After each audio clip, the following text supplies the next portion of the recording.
चलिए वृत्तखंड का हमें क्या करना, दीर्घ वृत्तखंड का क्षेत्रफल निकालना। तो निकालेंगे क्या, दीर्घ वृत्तखंड का क्षेत्रफल।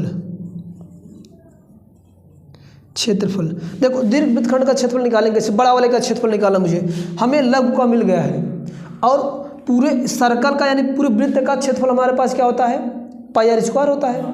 पाई आर स्क्वायर में से अगर मैं ये वाला एरिया हटा दूँ, ये लघु वाला मेरे को मिल ही गया है, तो हमारे पास जो बचेगा वो बड़ा वाला ही आ जाएगा ना।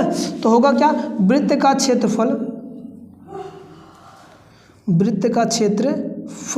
माइनस का लघुखंड, लघु वृत्त का क्षेत्रफल।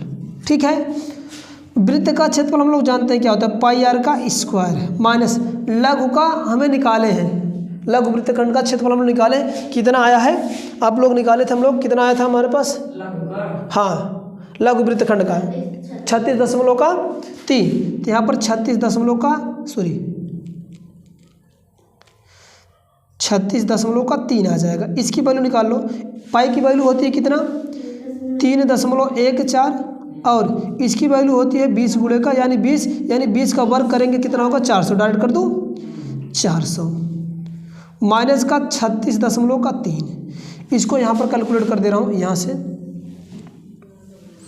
चलो इसको सॉल्व करेंगे, कितना आ जाएगा, इसका गुणा करो, 2 अंक खत्म कर देगा, 4 का गुणा करेंगे, 4 चौका कितना हो जाएगा 12 का 56 आ जाएगा। ठीक है, माइनस का 36.6, इसको घटा लो, क्या करना आपको घटाना है, तो 12 56 में, हाँ 36 का कहाँ, ये आएगा कितना, ये 10 में से 7, ठीक है, ये बचेगा कितना आपका, ये आ जाएगा कितना 15 में से 6 गए 9 6 15, और ये कितना आ जाएगा आपका, ये आ जाएगा 4 में से ये 1 आ जाएगा, और ये 2 बचेगा, ये 1 आएगा, लगभग जो वैल्यू आ जाएगी हमारे पास 1219.70 के अप्रॉक्सीमेट आएगा, मतलब एक अंक दो यहाँ पर 36.3 जी।